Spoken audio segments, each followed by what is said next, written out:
Jogja, Jogja, Jogja, lagi-lagi Jogja. Sebuah kota, sebuah daerah yang memiliki segudang cerita tentang cerita-cerita mistis, cerita-cerita legenda. Dan kali ini adalah sebuah cerita rakyat, Sang Maestro, yang akan gue ceritakan kepada kalian. Dan akan gue bahas secara detail kepada kalian. Sebuah gunung yang ada di Jogja, Gunung Merapi. Ya, Gunung Merapi yang dulunya itu bernama Jamur Dipa. Oke lah, gue akan membahas soal ini. Tapi sebelum lanjut, ya kalian bisa like, comment, subscribe, dan share ke orang-orang terdekat kalian, saudara kalian, ibu kalian, ayah kalian, orang yang ada di kiri kalian, kanan kalian, depan, belakang, bahkan mungkin yang ada di atas kalian, atau mungkin ada di bawah kolong kasur kalian. Gua Wicak Tebo yang akan terus membahas soal sejarah, mitologi, legenda, mitos, dan sebagainya. And welcome back to Rumpot.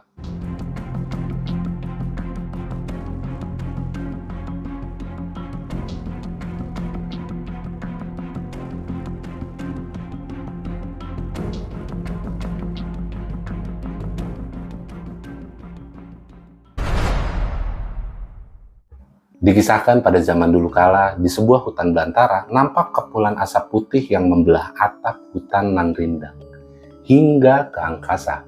Asap putih tersebut berasal dari tungku peleburan besi tradisional yang berada di sebuah pondok kayu sederhana. Terlihat dua lelaki parubaya tengah sibuk membuat pusaka. Mereka bernama Empu Rama dan Empu Pamadi. Dua orang empu yang sudah sangat terkenal akan kesaktiannya seantero negeri. Bahkan para dewa pun mengakui kesaktian dari dua empu ini. Sementara itu di tempat lain, ada dua dewa dari Kayangan yang bernama Batara Narada dan Dewi Penyarikan. Mereka yang tengah sibuk untuk memeriksa sebuah gunung di sisi di selatan Pulau Jawa. Gunung tersebut bernama Gunung Jamur Dipa. Keris yang ditempa Empu Rama dan Empu Pamadi akhirnya telah selesai dibuat. Keris tersebut memancarkan aura yang begitu hebat. Batara Narada dan Dewi Penyarikan kembali ke Kayangan untuk melaporkan hasil dari pengamatannya nih kepada Batara Guru. Dan dia berkata, bagaimana hasilnya dari penyelidikan yang kalian lakukan di Gunung Jamur Dipa? Setelah kami memeriksa Gunung Jamur Dipa, akhirnya semua menjadi jelas. Keberadaan gunung tersebut mengakibatkan Pulau Jawa miring ke selatan. Jadi, sudah seharusnya Gunung Jamur Dipa harus dipindahkan ke daratan yang lebih rendah di sebelah utara Pulau Jawa. Apakah kalian sanggup untuk melaksanakan tugas yang berat ini? Tanyanya. Sebelah utara Gunung Jamur Dipa terdapat sebuah dataran rendah berupa hutan belantara, sehingga dapat dipindahkan ke tempat itu. Akan tetapi, terdapat dua empu sakti yang sedang membuat keris yang menempati hutan tersebut. Baiklah, jika seperti itu, aku perintahkan kepada kalian berdua, Batara Narada dan Dewi Penyarikan, untuk memerintahkan kedua empu tersebut untuk segera dipindahkan. Akhirnya berangkatlah Batara Narada dan Dewi Penyarikan menuju hutan tempat di mana dua empu tersebut berada. Sesampainya di pondok tersebut, Empu Rama dan Empu Pamadi mempersilahkan kedua utusan Kayangan tersebut untuk masuk. Ada hajat apa, wahai Gusti? Sampai utusan dari Kayangan turun ke tempat ini. Adakah yang dapat hamba bantu? Dijawablah oleh para dewa. Kedatangan kami ke sini bermaksud untuk menyampaikan permintaan dari dewa kepada empu. Apakah permintaan itu? Punggasi Empu Rama. Semoga permintaan itu dapat kami penuhi. Batara Narada pun menjelaskan permintaan para dewa kepada kedua empu tersebut. Setelah mendengar penjelasannya, keduanya hanya terdiam. Mereka merasa permintaan para dewa itu sangatlah berat. Maafkan hamba, Gusti. Hamba bukannya bermaksud untuk menolak permintaan para dewa, tapi perlu Gusti ketahui bahwa membuat keris sakti itu tidak boleh dilakukan sembarangan, termasuk berpindah-pindah tempat. Tapi empu pungkasnya, keadaan ini sudah sangat mendesak. Jika empu berdua tidak segera pindah dari sini, Pulau Jawa ini akan semakin lama akan bertambah miring. Benar, kata Dewa Penyarikan. Kami pun bersedia mencarikan tempat yang lebih baik untuk empu berdua. Lalu dijawab lagi, maaf Gusti, kami belum dapat memenuhi permintaan itu. Kalau kami berpindah tempat, maka keris yang kami buat ini tidak akan sebagus yang diharapkan. Lagi pula, masih banyak tanah datar yang lebih bagus untuk menempatkan Gunung Jamur Dipa itu. Akhirnya karena keteguhan hati dari kedua empu tersebut, Batara Narada dan Dewi Penyaringan mulai kehilangan kesabaran. Mereka terpaksa mengancam kedua empu tersebut agar segera pindah dari tempat tersebut.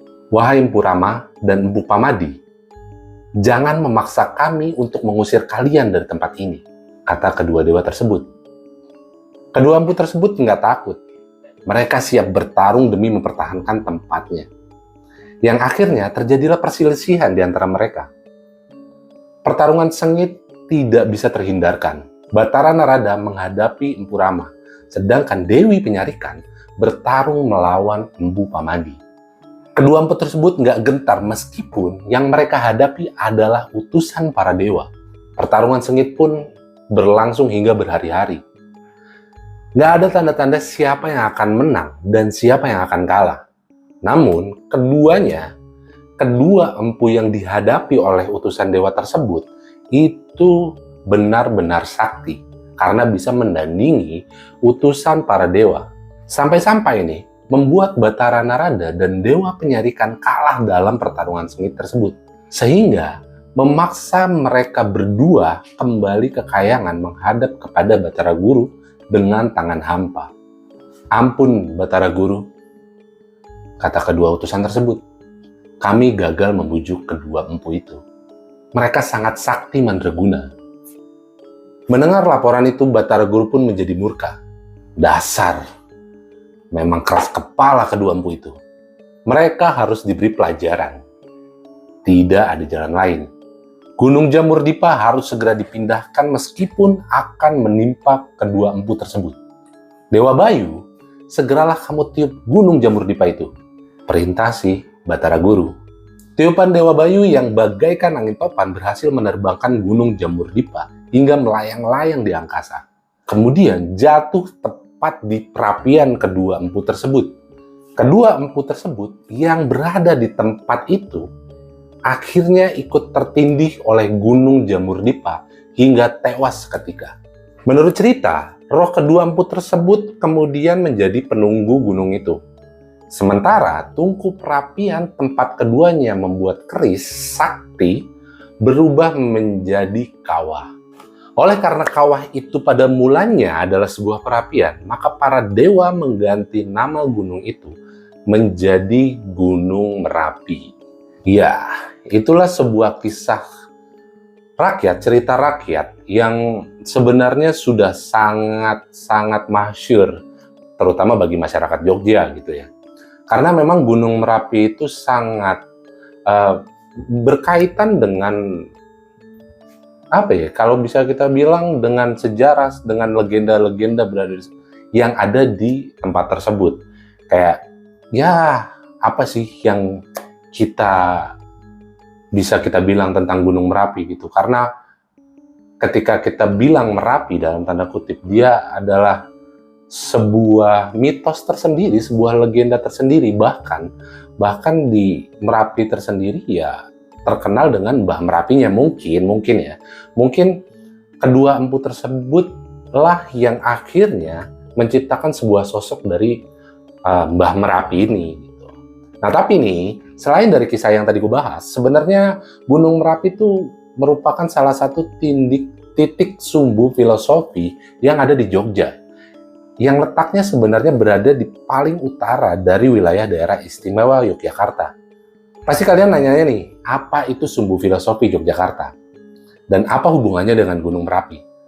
Jadi gini, sumbu filosofi Jogja itu adalah sebuah garis imajiner yang membentang dari Gunung Merapi, Tugu Jogja, Keraton Yogyakarta, Kandang Menjangan, dan berakhir di Laut Selatan, tepatnya di Parangkusumo. Nah, sumbu filosofi Yogyakarta ini dibuat oleh Sri Sultan Hamengkubuwono I. Sri Sultan itu menata kota Yogyakarta membentang dari arah utara sampai dengan selatan dengan membangun keraton Yogyakarta sebagai titik pusatnya. Jadi Sri Sultan Hamengkubuwono I ini itu mendirikan Tugu Golonggilis namanya, alias Palputih, atau yang dikenal pula sebagai Tugu Jogja. Beliau juga mendirikan panggung Krapyak di sisi selatan Keraton Yogyakarta. Dari ketiga titik tersebut, apabila ditarik satu garis lurus, akan membentuk sumbu imajiner yang dikenal sebagai sumbu filosofi Yogyakarta. Nah, sebenarnya nih, Gunung Merapi, Keraton Yogyakarta, dan Laut Selatan itu tidak secara persis berada dalam satu garis lurus. Oleh karena itu, sumbu filosofi Yogyakarta itu yang menghubungkan ketiganya disebut sebagai sumbu imajiner. Nah, sumbu nyata secara fisik ini yang membentang utara selatan dalam satu garis lurus adalah jalan yang menghubungkan Tugu Keraton, Keraton Yogyakarta, dan Panggung Krapyak. Secara simbolis memang filosofis poros atau sumbu imajiner ini itu melambangkan keselarasan dan keseimbangan hubungan manusia dengan Tuhan, manusia dengan manusia, dan manusia dengan alam. Jadi keselarasan itu tuh juga mengacu pada 5 unsur pembentukannya nih, yakni api atau dahana dari Gunung Merapi, terus air tirta dari Laut Selatan, terus angin maruta, dan akasa atau angkasa atau ether. Nah, selain itu juga 3 unsur pembentukan kehidupan dan mencakupan fisik, tenaga, dan jiwa. Juga ada filosofi sumbu imajiner tersebut.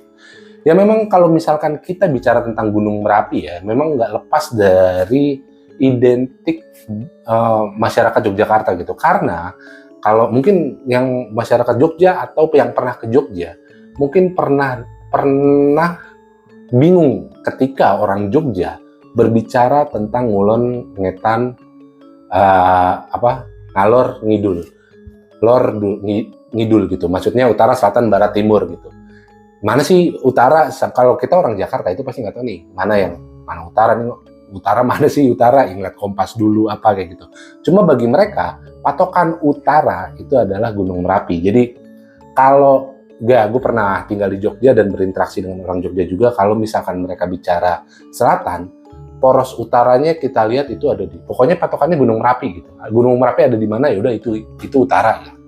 Jadi memang Gunung Merapi menjadi satu patokan tersendiri bagi masyarakat Jogja. Kayak gitu sih, karena gue udah sempat lama tinggal di Jogja dan apalagi di kaki Merapi ya, di Gunung Merapi ya, dan entah kenapa Gunung Merapi itu menjadi sebuah eksotis yang akhirnya membuat gue untuk balik lagi ke sana gitu. Jadi bukan cuma tentang pantai ya, karena ya kalau di pantai ada Laut Selatan, ada Parangtritis, ada Parangkusumo.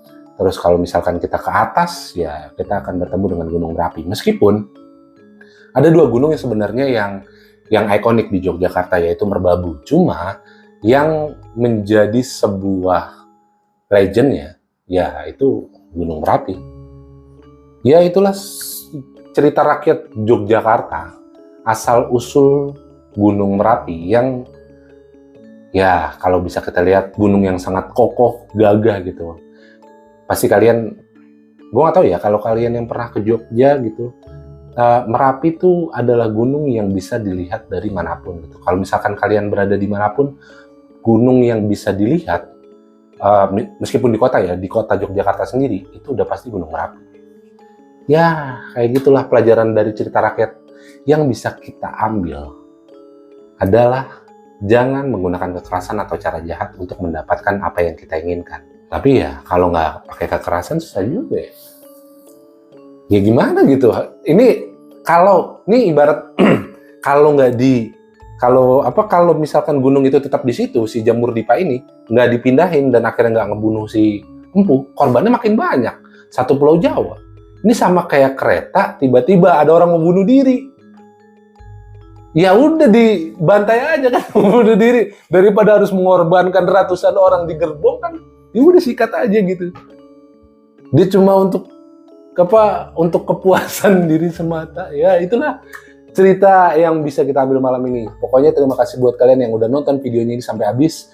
Dan sekali lagi gue bilang jangan lupa untuk like, comment, subscribe, dan share ke teman-teman kalian, saudara-saudara kalian, orang-orang terdekat kalian. Share yang ada, mungkin ada di sebelah kiri kalian, kanan kalian, depan kalian, di belakang kalian, bahkan mungkin yang ada di atas kalian, atau mungkin ada di bawah kolong kasur kalian. Gue Wicak Tebo pamit undur diri. Wassalamualaikum warahmatullahi wabarakatuh.